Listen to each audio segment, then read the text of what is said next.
महाराष्ट्र में 15 जनवरी को नगर निगम चुनाव होने हैं और नगर निगम चुनाव को लेकर अब एक सबसे हैरान करने वाली जानकारी सामने आई है।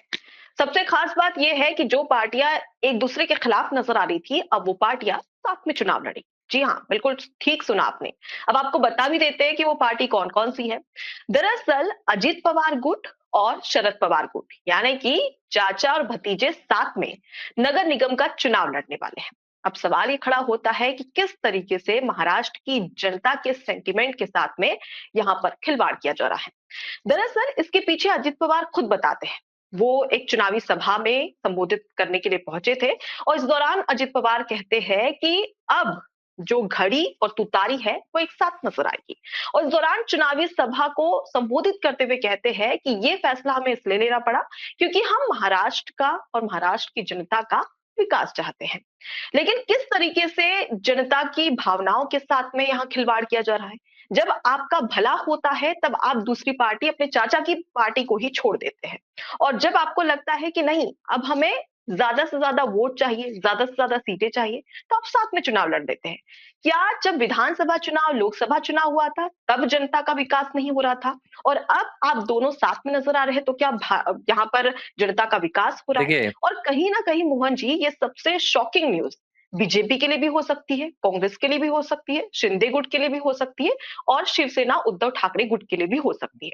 इस पूरे पॉइंट ऑफ व्यू को लेकर आपकी क्या राय है? देखिए, कल तक जितने भी ये गुट आप नाम ले रही हैं, चाहे फिर वो उद्धव गुट हो, राज ठाकरे गुट हो या शरद पवार गुट हो, ये तमाम पार्टियाँ भारतीय जनता पार्टी के खिलाफ लड़ रही थी। ये तमाम पार्टियाँ हम्म, महायुति के खिलाफ लड़ रही थी। तब ये कांग्रेस को साथ लेकर चल रही थी और उन्हें ऐसा लग रहा था कि ये जो हमारा अलायंस है, जिसमें हम एक हम्म, विपरीत विचारधारा पर चल रहे हैं, जिसमें हम भारतीय जनता पार्टी को हराना चाह रहे हैं, जब इन्होंने कांग्रेस का साथ लिया, तब इन्हें समझ में आया कि कांग्रेस के साथ जाने के बाद ये सिर्फ भाजपा के खिलाफ नहीं बोल रहे हैं, बल्कि ये सनातन के खिलाफ बोल रहे हैं, ये देश के खिलाफ भी बोल रहे हैं। जब ऑपरेशन सिंदूर की बारी आई, तो आप देखिए कि सुप्रिया सुले, जो एनसीपी शरद पवार गुट की नेता हैं, उन्हें भी प्रधानमंत्री नरेंद्र मोदी के नेतृत्व में जो डेलीगेशन भेजा गया, वो भी गईं। हम्म, उन्होंने जाकर दुनिया भर में ऑपरेशन सिंदूर की जो कामयाबी थी, भारत की सफलता थी, वो बताया, साथ में पाकिस्तान के टेररिज्म को उन्होंने दुनिया में एक्सपोज़ किया। जब वो लौट कर आईं और उन्होंने इस बात की तारीफ की कि किस तरह से भारतीय सेनाओं ने ऑपरेशन सिंदूर में अपना जज्बा दिखाया, कांग्रेस पार्टी ने इस पर आपत्ति जता दी। उसी हम्म, संसद में दोनों अलायंस, अब आप देखिए, दोनों एक साथ महाराष्ट्र चुनाव में लड़ रहे थे, एनसीपी शरद पवार गुट और राहुल गांधी की कांग्रेस पार्टी। इसी कांग्रेस पार्टी के दो अलग-अलग नेता, एक कांग्रेस पार्टी के राहुल गांधी कह रहे थे संसद में कि ऑपरेशन सिंदूर में तो हम हार गए, 35 मिनट में हमने घुटने टेक दिए। दूसरी तरफ सुप्रिया सुले, वो कह रही थी कि ऑपरेशन सिंदूर में हमें सफलता मिली है। तो जब ये दोनों बयान आए, तो पूरे देश ने देखा हम्म, कि भाई ये दोनों पार्टी की विचारधारा अलग है। और ये बात एनसीपी भी समझ गई कि कांग्रेस सिर्फ प्रधानमंत्री नरेंद्र मोदी या भारतीय जनता पार्टी के खिलाफ नहीं है, बल्कि जो कांग्रेस की सोच है, वो सीधे तौर पर देश के खिलाफ भी है। और इस पूरे घटनाक्रम के बाद मैं आपको बता रहा हूं, क्योंकि महाराष्ट्र चुनाव के बाद भी, महाराष्ट्र चुनाव तो नवंबर 2024 में हो गए थे, उसके बाद हम्म, एनसीपी यानी कि शरद पवार गुट, चाहे फिर वो उद्धव ठाकरे हों और कांग्रेस पार्टी हो, इनके बीच में इस तरह का कोई भी अलगाव सामने नहीं आया था, कोई भी टकराव सामने नहीं आया हम्म, था। लेकिन इस पूरे घटनाक्रम ने, और उसके बाद कांग्रेस पार्टी को चुनाव दर चुनाव मिली हार, उसका नतीजा था। ये बात तो आपको देखिए कि गृह मंत्री अमित शाह ने सदन में भी बोली थी। जब राहुल गांधी आरोप लगा रहे थे कि भैया हम चुनाव इसलिए हार गए, चुनाव आयोग की नाकामी, चुनाव आयोग की चोरी, तब अमित शाह ने गिनाया था, आप इसलिए चुनाव हारे क्योंकि आप पाकिस्तान की वकालत करते हैं, आप इसलिए चुनाव हारे क्योंकि आप ऑपरेशन सिंदूर की खिलाफत करते हैं। तो ये बात शरद पवार गुट भी समझ गया।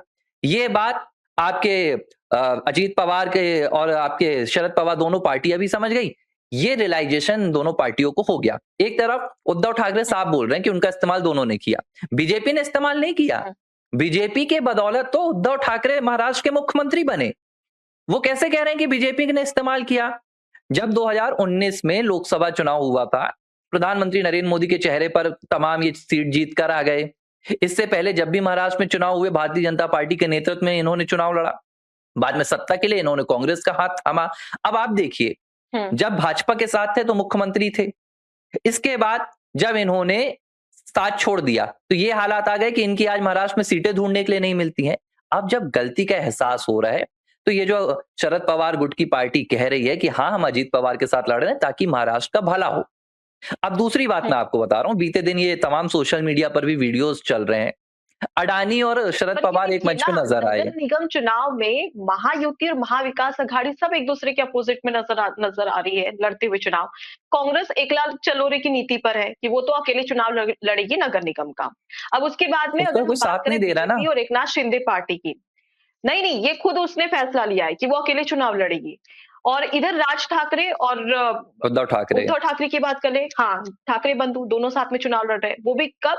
25 साल, 20-25 साल के बाद में, 2005 में ये दोनों अलग हो गए थे, उसके बाद में 20 साल के बाद में एक साथ नजर आ रहे हैं। अब इसके बाद में अगर बात करें तो बीजेपी और एकनाथ शिंदे हो गए। अब इधर अजीत पवार गुट और शरद पवार गुट एक साथ हो गए। तो मतलब जो महाविकास अघाड़ी है और महायुति है, जो कि लोकसभा चुनाव, विधानसभा चुनाव में एक दूसरे के खिलाफ नजर आती है, लेकिन अब यहाँ पर खिचड़ी पक रही है महाराष्ट्र में। क्यों? नगर निगम को हथियाने के लिए। तो यहाँ पर जनता क्या देखेगी?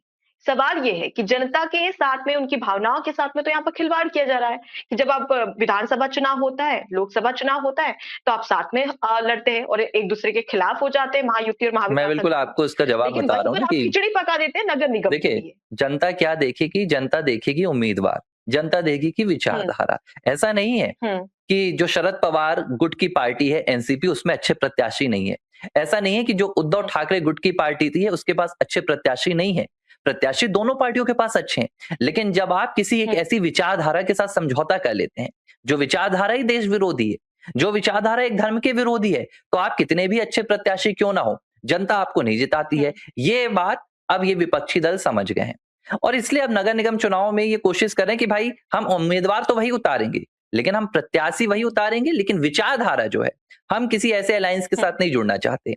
हम कांग्रेस के साथ नहीं जुड़ना चाहते, क्योंकि कांग्रेस का परिणाम यहाँ पर देखिए ना आप, पूरी तरह से महाराष्ट्र में विपक्षी दलों को भुगतना पड़ा है। भाजपा को तो फायदा ही फायदा हुआ, एकनाथ शिंदे गुट को तो फायदा ही फायदा हुआ, लेकिन नैया किसकी डूबी?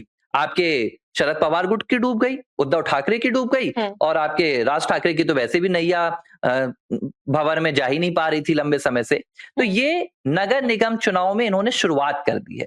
शुरुआत आपको अब आने वाले विधानसभा चुनावों में भी दिखेगी, 2029 में भी दिखेगी। जो पूरा इंडिया अलायंस है, वो इस बात को हुँ, समझ जाएगा कि कांग्रेस के साथ हमें नहीं रहना है, हमें इस इंडिया अलायंस में नहीं रहना है।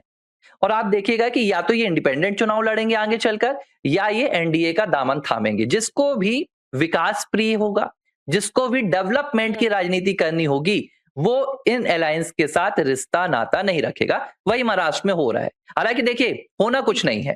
ये तो आप कांग्रेस की बात कर रहे हैं, लेकिन वहीं पर बीजेपी और उसके साथ ही एकनाथ शिंदे, जो कि साथ में नगर निगम का चुनाव लड़ रही है, उनका स्टैंड क्या होगा? मतलब उनकी राजनीति पर कितना असर पड़ सकता है अगर अजीत पवार और शरद पवार एक साथ चुनाव लड़ते तो? देखिए, ये जो नगर निगम चुनाव होते हैं, इसमें मैं बता रहा हूँ कि बहुत ज्यादा प्रदेश नेतृत्व या केंद्र नेतृत्व का बहुत ज्यादा प्रभाव नहीं पड़ता है। ये बहुत लोकल स्तर के चुनाव हुँ। होते हैं, और जो चेहरे होते नहीं, हैं लेकिन ये, अगर हम बात करें महानगर की, बीएमसी की, तो इस पर हर किसी की नजर रहती है। पूरे एशिया में बीएमसी सबसे बड़ा महत्वपूर्ण चुनाव कहा जाता है, क्योंकि इस पर सबकी नजर रहती है। सबसे महंगा, ये एक तरीके से कहा जा सकता है, और निगम, और इसी पर सबकी नजर है, और इसे नेशनल लेवल पर सबसे महत्वपूर्ण और तवज्जो भी दी जाती है, खासतौर पर अगर हम मुंबई देखिए की बात करें तो। देखिए शरद तो पवार अब का जो, ऐसे में क्या स्टैंड हो सकता है बीजेपी का? देखिए बीजेपी बिल्कुल समर्थन करेगी इसका।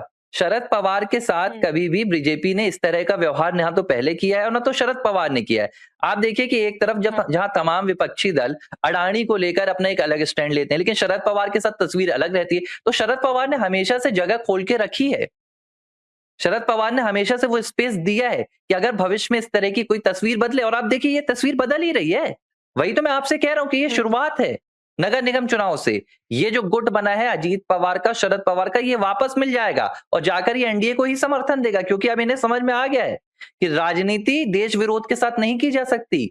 राजनीति आपको करना है तो आपको विकास की करनी होगी, और अगर आपको विकास की राजनीति करनी है तो तो मतलब एनडीए का आपका दामन सीधे थामना तरीके से होगा। कहना है कि अगर नगर निगम का चुनाव अजीत पवार और शरद पवार साथ में लड़ते, तो आने वाले समय में जो बिल्कुल विधानसभा बिल्कुल, चुनाव ये महाराष्ट्र में होगा, तस्वीर है। तो ये महायुति के साथ में मिल मैं जाएगी आपको शरद एक पवार एक को। इस बात यहाँ तरीके पर की बात बोल आप कह देता रहे हैं। हूँ, जब अगले चुनाव होंगे तो आप देखिएगा कि सारे दल एक तरफ और कांग्रेस एक तरफ, ये तस्वीर आपको नजर आएगी। एबीसी हिंदी न्यूज, आज ही जुड़िए हर खबर के साथ।